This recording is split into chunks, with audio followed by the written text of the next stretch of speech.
नमस्कार, आप देख रहे हैं न्यूज 18 राजस्थान। आपके साथ मैं हूं आसिफ खान। अजमेर से इस वक्त बड़ी खबर मिल रही है। माखूपुरा स्थित कॉटन की फैक्ट्री में भीषण आग लग गई है। 4 दमकल की गाड़ियां मौके पर पहुंची है। आग की सूचना पर आदर्श नगर थाना पुलिस भी मौके पर मौजूद है। आग पर काबू पाने की कोशिश की जा रही है। शॉर्ट सर्किट से आग लगने की सूचना मिली थी। लाखों का माल जलकर खाक होने की खबर भी सामने आ रही है। ये उसी फैक्ट्री की तस्वीर है जहां पर आग लगी हुई है, अजमेर के माखूपुरा में। रेस्क्यू टीम यहां पर पहुंच चुकी है और लगातार कोशिश की जा रही है कि आग की तीव्रता को कम किया जाए, उसे बुझाया जाए। आसपास के लोग इस बस्ती से, इस फैक्ट्री से दूर जा चुके हैं। फिलहाल किसी तरह के जनहानि की कोई सूचना नहीं मिली है।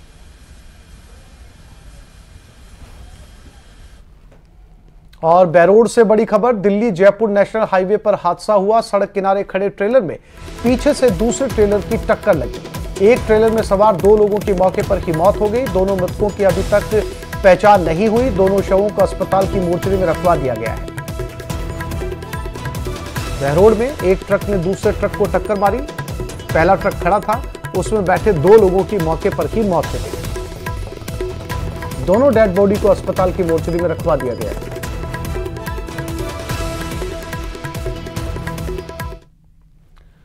ऑनलाइन फ्रॉड के विरुद्ध चलाए जा रहे विशेष अभियान ऑपरेशन फायरवॉल के तहत बाप थाना पुलिस टीम ने बड़ी कार्रवाई करते हुए ऑनलाइन शॉपिंग और गेमिंग ऐप के माध्यम से फ्रॉड करने वाले एक युवक को गिरफ्तार कर स्कॉर्पियो गाड़ी, 9 mobile phone, 39 mobile SIM, 4 passbook, 10 ATM card, 6 आधार कार्ड, हिसाब किताब की डायरी और अन्य सामग्री बरामद की है। आरोपी ऑनलाइन शॉपिंग और गेमिंग प्लेटफॉर्म की विभिन्न ऐप्स के माध्यम से लोगों को अपना शिकार बनाता था। गिरफ्तार आरोपी युवक विकास बिश्नोई निवासी फतेहसागर थाना लोहावट जिला फलोदी ने अब तक 60 लाख रुपए से अधिक की धोखाधड़ी की अलग अलग ऐप के माध्यम से करना स्वीकार किया है। चोरी को भी लेकर के, केबल चोरी को भी लेकर के डिफरेंट इंडस्ट्रियल पार्ट्स में, और जो अभी रिसेंटली चल रहा है साइबर फ्रॉड का, जिससे कि काफी ज्यादा लोग प्रभावित होते ही हैं और आमतौर पे भी डेली कंप्लेंट्स इसके संबंध में आती ही रहती है। तो फलौदी पुलिस ने इसके संबंध में कुछ विशेष टीमें गठित की। इसमें हमें कुछ कामयाबियां हासिल हुई है और जिस पर हम आगे भी वर्कआउट कर रहे हैं। खेड़ली कस्बे के एक गांव में एक नाबालिग दुष्कर्म पीड़िता ने आहत होकर आत्महत्या कर ली। हालांकि सुबह तक थाना प्रभारी ने आत्महत्या का मामला बताया, लेकिन परिजनों द्वारा एफआईआर दर्ज कराने के बाद सामने आया कि नाबालिग युवती से दुष्कर्म हुआ था, जिससे आहत होकर उसने आत्महत्या कर ली। छात्रा कक्षा 12वीं में पढ़ती थी। मृतक युवती के शव को अस्पताल की मोर्चरी में पोस्टमार्टम करवाकर परिजनों को सौंप दिया गया। जानकारी के अनुसार परिजनों ने नवीन चौधरी के खिलाफ दुष्कर्म और आत्महत्या करने के मामले में उकसाया गया। फिलहाल आरोपी फरार है।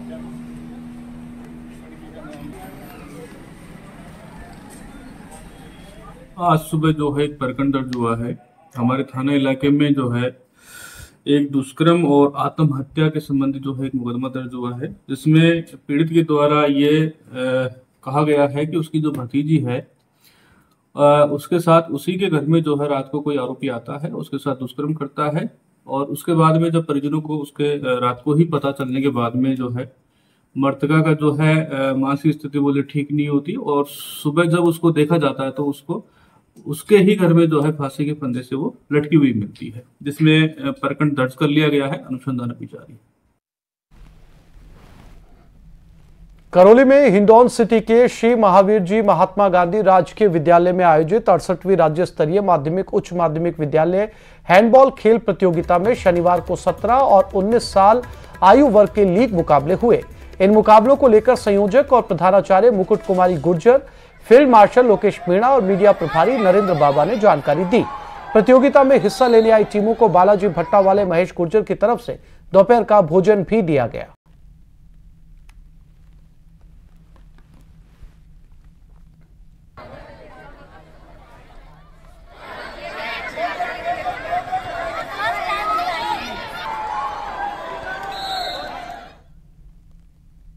चूरू जिला मुख्यालय के रामगढ़िया दरवाजे के पास स्थित दादू भवन में भारतीय जनता पार्टी के सदस्यता अभियान को लेकर समीक्षा बैठक आयोजित हुई।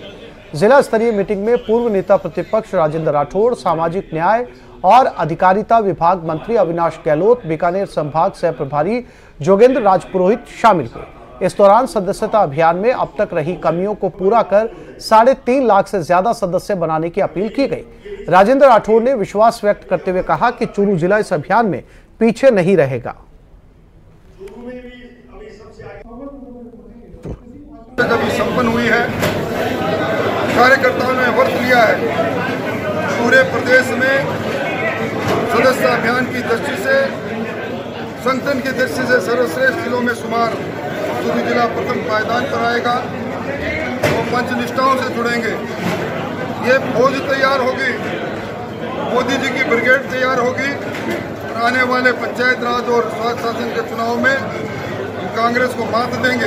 इसीलिए समीक्षा बैठक हुई है। समीक्षा बैठक में उन सबको पूरा करेंगे। प्रत्येक बूथ में 200 मेंबर जो है कराने हैं, क्योंकि प्रधानमंत्री जी ने प्रथम सदस्य बनकर इस अभियान का आगाज किया था। और जब प्रधानमंत्री जी इस अभियान की हिस्सेदारी बनते हैं तो निश्चित ही बूथ के कार्यकर्ता का फर्ज बनता है उसको पूरा गंभीरता से लें और अधिक से अधिक सदस्य जो हैं वो पार्टी के बनाएं। सदस्य ज़्यादा बनेंगे, पार्टी का जो विचार है वो जनता के बीच में पहुंचेगा। और निश्चित ही लोकतांत्रिक पार्टी की सबसे बड़ी खूबी यही है कि वो जनता के बीच में रहे, जनता की समस्या। बीजेपी नेता किरोड़ी लाल मीणा ने जयपुर में एक प्रेस कॉन्फ्रेंस में वक्फ बिल का मुद्दा उठाते हुए कांग्रेस नेताओं पर गंभीर आरोप लगाए हैं। उन्होंने एक तरफ कांग्रेस नेताओं पर आम मुसलमानों को भड़काने का आरोप लगाया, वहीं दूसरी तरफ कुछ प्रभावशाली लोगों पर वक्फ की प्रॉपर्टी को अवैध रूप से बेचने की बात भी कही।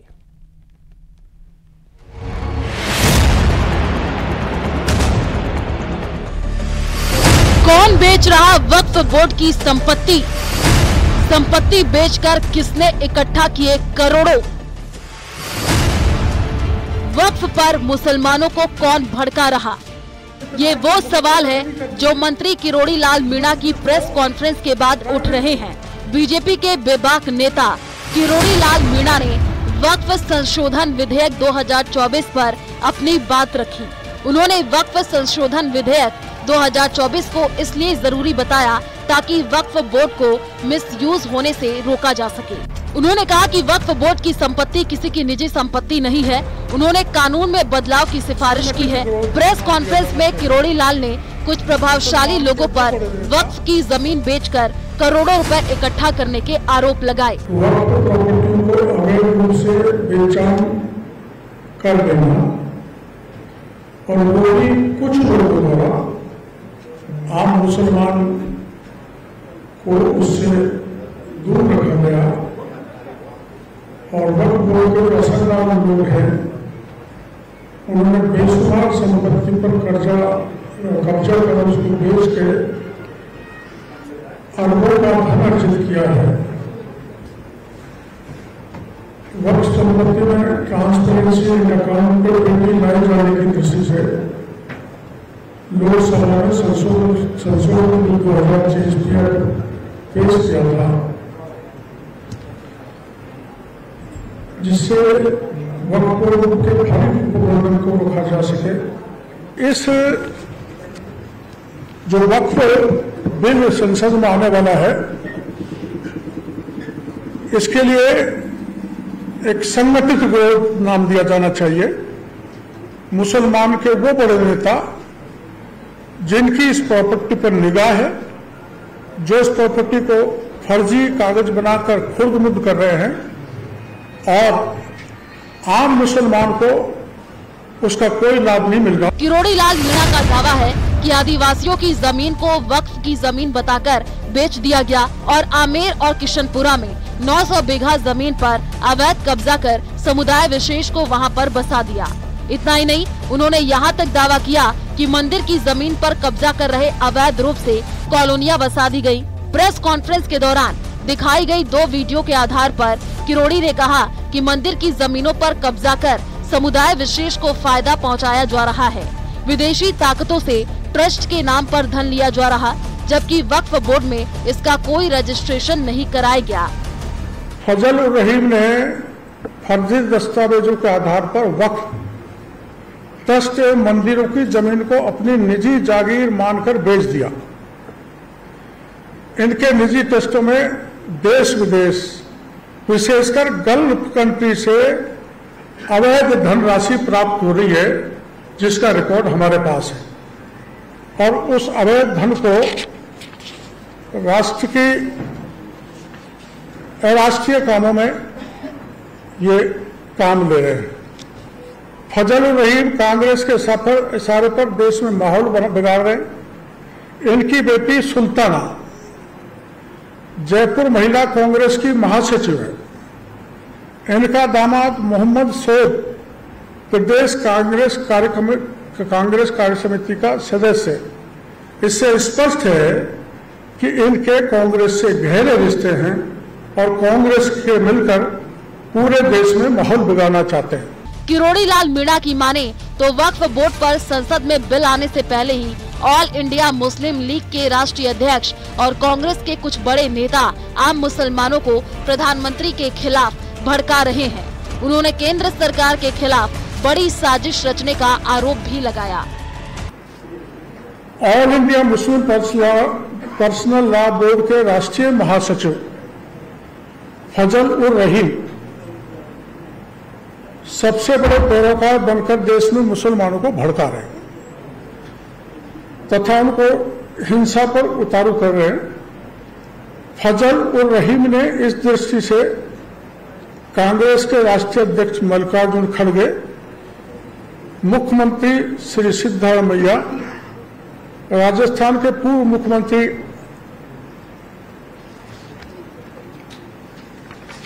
श्री अशोक गहलोत, पूर्व मंत्री श्री सलमान खुर्शीद, एनसीपी के श्रीमान शरद पवार, तमिलनाडु के श्री सीएम स्टालिन सहित अनेकों बड़े लोगों से मिलकर नरेंद्र मोदी के खिलाफ एक अभियान चलाया जा रहा है तथा इनके द्वारा देश भर में एक QR कोड के माध्यम से आम मुसलमानों को भड़काया जा रहा है। वक्फ बोर्ड में पारदर्शिता लाने के लिए संशोधित बिल लाने की बात कहने वाले किरोड़ी लाल मीणा ने इस मामले में कांग्रेस को कटघरे में खड़ा कर दिया है। आदिवासियों के साथ मंदिर की जमीनों पर कब्जे का आरोप भी लगाया है। भारतीय जनता पार्टी के नेता और खास करके राजस्थान में कैबिनेट मंत्री बिना कारण के आज आरोप प्रत्यारोप की राजनीति कर रहे हैं, जबकि भारतीय जनता पार्टी को चाहिए कि यदि उनका कोई सुझाव हो और उनको कोई कमी या कोई आपत्ति है तो जॉइंट पार्लियामेंट्री कमेटी के समक्ष उस आपत्ति को या अपने सुझाव को दर्ज कराएं। यही कार्य करने के लिए जॉइंट पार्लियामेंट कमेटी बनाई गई है। अब देखने वाली बात होगी कि किरोड़ी लाल मीणा के आरोपों पर कांग्रेस किस तरीके से जवाब देती है। Bureau report, news 18, Rajasthan.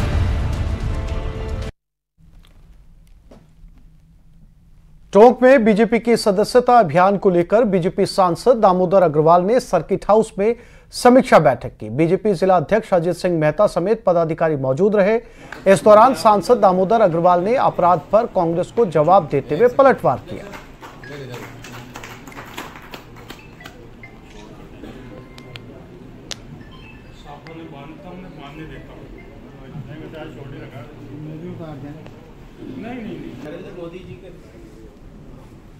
इसका मतलब ये नहीं है कि हम विपक्ष को स्वयं के घर की चिंता करनी चाहिए।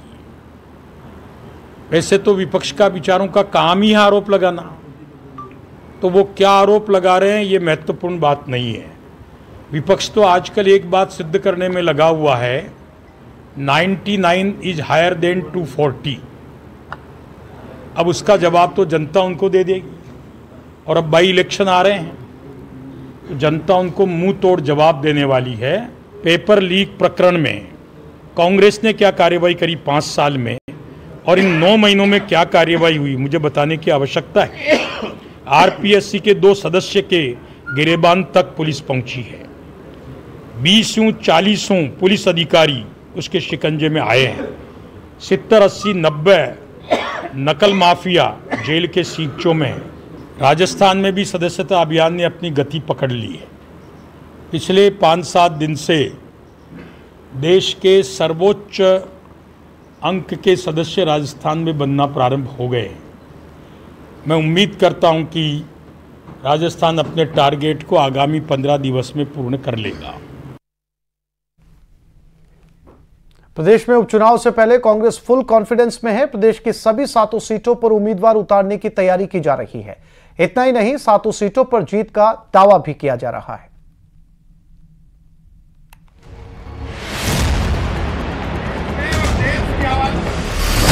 उपचुनाव से पहले फुल कॉन्फिडेंस में कांग्रेस का सभी 7 सीटें जीतने का दावा। हरियाणा में भी जीत का जताया भरोसा।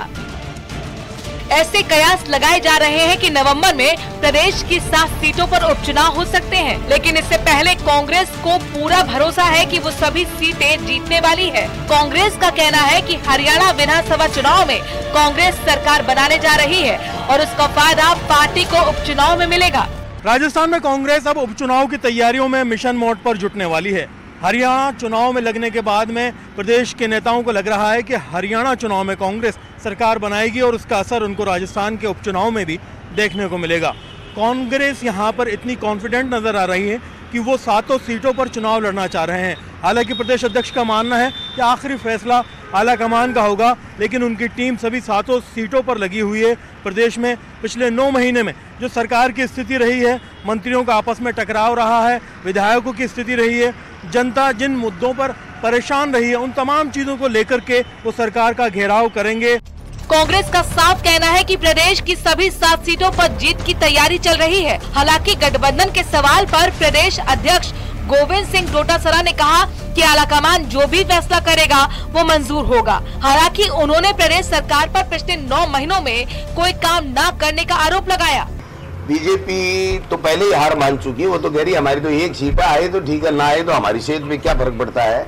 और ये बात भी ठीक है, उनकी अगर 7 में से 0 होता है तो भी सरकार तो उन्हीं की है, इसलिए वो संतोष कर रहे हैं। हम संतोष नहीं कर रहे, हम तो 6 तो हमारी है ही है, बीजेपी की नहीं है तो हमारी है वो तो। और 1 भी हम जीतेंगे, यानी 7 की 7 सीटें हम जीत रहे हैं, इसमें कोई दो राय नहीं। कांग्रेस को भरोसा है कि उपचुनाव में कांग्रेस सभी 7 सीटें जीतने वाली है। गठबंधन का फैसला आलाकमान पर छोड़ दिया गया है, लेकिन जब तक गठबंधन का फैसला नहीं होता तब तक कांग्रेस नेता अकेले दम पर जीतने का दावा कर रहे हैं। हालांकि लोकसभा चुनाव में कांग्रेस ने आरएलपी और माकपा के साथ गठबंधन किया था और एक सीट पर बीएपी प्रत्याशी को समर्थन दिया था। गठबंधन का फैसला ऊपर वाले करते हैं, हम तो 7 जगह तैयारी कर रहे हैं कांग्रेस की पार्टी के प्रदेश अध्यक्ष के नाते और वर्कर के नाते। गठबंधन का फैसला ऊपर से होता है। गठबंधन का जो भी फैसला अगर वो करते हैं तो पार्टी हाईकमान का फैसला होता है, उसको मानते हैं, कोई इग्नोर कर ही नहीं सकता, कोई न मानने की बात कर ही नहीं सकता।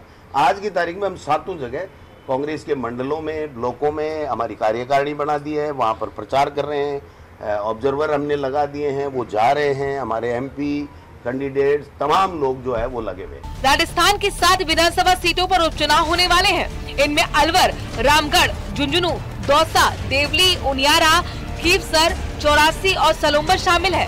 हालांकि चुनाव की तारीखों का ऐलान नहीं हुआ है, लेकिन ऐसा माना जा रहा है कि नवंबर तक चुनाव प्रक्रिया पूरी की जा सकती है। एक और कांग्रेस मानकर चल रही है कि उपचुनाव में उसकी तैयारी मजबूत है, तो दूसरी ओर हरियाणा में बेहतर नतीजों की उम्मीद भी है। ऐसे में आगामी चुनाव में नवंबर से पहले सियासत क्या क्या बदलाव दिखाती है, ये देखने वाली बात होगी।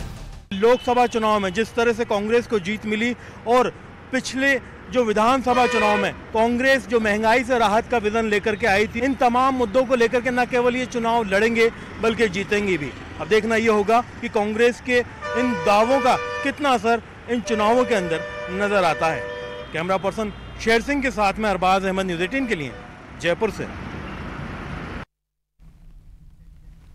भाजपा प्रदेश अध्यक्ष मदन राठौड़ मनोहरपुर पहुंच चुके हैं। राठौड़ ने यहां भाजपा सदस्यता अभियान की समीक्षा बैठक में शिरकत की। राठौड़ ने मनोहरपुर पहुंचने पर भाजपा कार्यकर्ताओं ने माला पहनाकर उनका स्वागत किया। प्रदेश अध्यक्ष राठौड़ ने भाजपा कार्यकर्ताओं को सदस्यता अभियान की जानकारी देते हुए अभियान के तहत ज्यादा से ज्यादा संख्या में लोगों को जोड़ने की अपील की। उन्होंने कहा, देश में कुत्सित सोच के लोग तोड़ने का काम करते हैं, हमें उनसे सतर्क रहने की आवश्यकता है।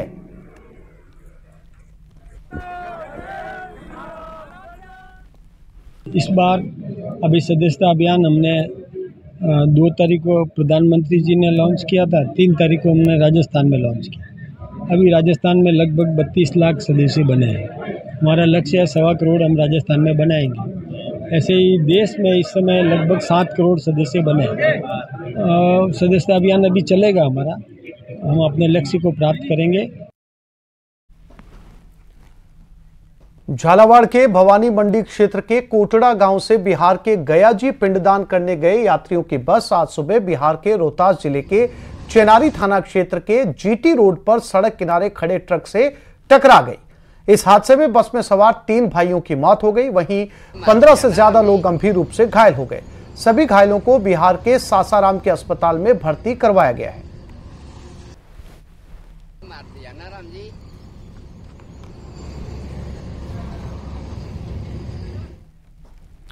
भजनलाल सरकार में कैबिनेट मंत्री किरोड़ी लाल मीणा के इस्तीफे को लेकर हर दिन नया मोड़ सामने आ रहा है। रविवार को कैबिनेट की बैठक में किरोड़ी लाल मीणा शामिल तो हुए और ये माना गया कि अब मीणा की नाराजगी खत्म हो गई है, लेकिन किरोड़ी लाल मीणा ने एक बार फिर से साफ कर दिया कि वो अपने इस्तीफे के फैसले पर कायम है। किरोड़ी लाल मीणा के इस्तीफे पर सस्पेंस बरकरार। इस्तीफे की बात पर फिर बोले किरोड़ी लाल, इस्तीफे का फैसला बरकरार। वक्त बीतता जा रहा है, लेकिन डॉक्टर किरोड़ी लाल मीणा के इस्तीफे को लेकर शुरू हुआ सस्पेंस है कि खत्म होने का नाम नहीं ले रहा। रविवार को जब किरोड़ी लाल मीणा ने कैबिनेट की बैठक में हिस्सा लिया तो लगा कि सब कुछ ठीक हो गया, लेकिन सोमवार को उन्होंने एक बार फिर अपने नए बयान से सबको चौंका दिया। किरोड़ी ने साफ किया कि उनके इस्तीफे का फैसला अभी भी बरकरार है। इतना ही नहीं, उन्होंने मुख्यमंत्री से इस्तीफा स्वीकारने की गुजारिश भी की। मेरा इस्तीफा बरकरार है, इस्तीफे पर अड़िग हूँ। मुख्यमंत्री जी से बार बार निवेदन कर रहा हूँ और आपके जरिए फिर मुख्यमंत्री जी से निवेदन कर रहा हूँ कि मेरा इस्तीफा स्वीकार कर लो। मैंने नैतिकता के नाते इस्तीफा दिया है, इसलिए पुनः आग्रह है मुख्यमंत्री जी से मेरा इस्तीफा स्वीकार करने की कृपा करें। रविवार को कैबिनेट की बैठक में शामिल होने के बाद भी डॉक्टर किरोड़ी लाल मीणा सफाई देते नजर आए थे। उनका कहना था कि प्रदेशाध्यक्ष के कहने पर वे मीटिंग में शामिल हुए थे। इतना ही नहीं, उन्होंने एक विधायक के तौर पर बैठक में शामिल होने की बात कही थी। इस बाबत जब प्रदेश अध्यक्ष मदन राठौड़ से बात की गई तो वे गोलमोल जवाब देते नजर आए। उनका कहना था कि सब अपना काम कर रहे हैं, ऐसी कोई बात नहीं है। हम सब समझ रहे हैं, इसमें ऐसा कुछ भी नहीं है, सब काम कर रहे हैं, जन सेवा के लिए समर्पित है सब लोग। और किरोड़ी लाल जी भी काम कर रहे हैं, बैठकों में बैठे हैं, आपने खुद में देखा है। डॉक्टर किरोड़ी लाल मीणा एक तरफ इस्तीफे पर अडिग रहने की बात कह रहे हैं, वहीं दूसरी तरफ वे सरकारी बैठकों में भी शामिल होने के साथ आपदाग्रस्त इलाकों का दौरा करते नजर आए थे। ऐसे में कंफ्यूजन बड़ा भारी है। अब देखना होगा कि सरकार और डॉक्टर किरोड़ी लाल मीणा के बीच चल रहा आंख मिचोली का एक खेल कब तक जारी रहेगा। जयपुर से न्यूज़ 18 राजस्थान के लिए रोशन शर्मा की रिपोर्ट। मुस्लिम राष्ट्रीय मंच के मार्गदर्शक डॉक्टर इंद्रेश कुमार ने वक्फ संशोधन बिल 2024 का विरोध करने वालों पर हमला बोला है। कोटा में मीडिया से बातचीत में उन्होंने कहा कि आज वक्फ को लेकर गहमा गहमी है। आजादी के बाद वक्फ को लेकर कांग्रेस राज में 3 बार संशोधन हुए हैं। डॉक्टर इंद्रेश कुमार ने कोटा में कार्यकर्ता सम्मेलन को भी संबोधित किया। इंद्रेश ने कहा कि आज विरोधी झूठ बोलकर भड़का रहे हैं।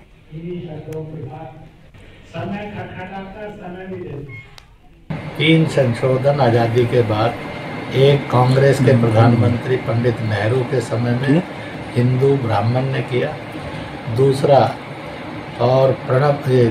जो था नरसिम्हा राव के समय में कांग्रेस के प्रधानमंत्री ब्राह्मण हिंदू ने किया, और सरदार मनमोहन सिंह के समय हुआ कांग्रेस के प्रधानमंत्री और सिख धर्म के मानने वालों उनके नेतृत्व में हुआ। उन सब के कारण वक्फ आज वेलफेयर की बजाय माफिया का अड्डा बन गया है। Rising Rajasthan global investment summit को लेकर मुख्यमंत्री भजनलाल शर्मा ने दिल्ली में कई कंपनियों के साथ एमओयू साइन किए। दिल्ली में निवेशकों के साथ सम्मेलन के पहले दिन कुछ चुने हुए बिजनेस समूह के सीईओ के साथ राजस्थान सरकार के प्रतिनिधि मंडल ने बैठक की।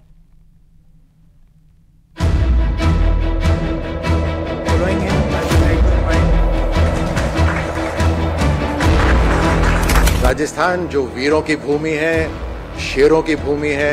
राजस्थान के दरवाजे आपके लिए खुले हैं। प्रदेश में निवेश बढ़ाने की कवायद।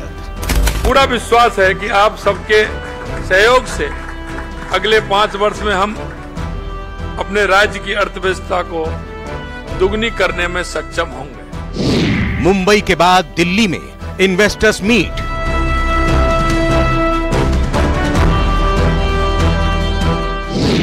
पहले दिन कई बिजनेस समूहों के साथ एमओयू।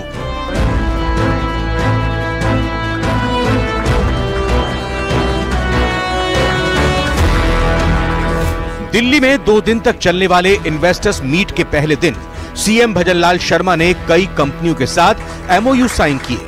मुख्यमंत्री के नेतृत्व में हो रहे सम्मेलन में राजस्थान के उद्योग और वाणिज्य मंत्री राज्यवर्धन सिंह राठौर, मुख्य सचिव सुधांशु पंत समेत कई अधिकारी शामिल रहे। निवेशकों को आकर्षित करने के मकसद से समिट का आयोजन किया जा रहा है।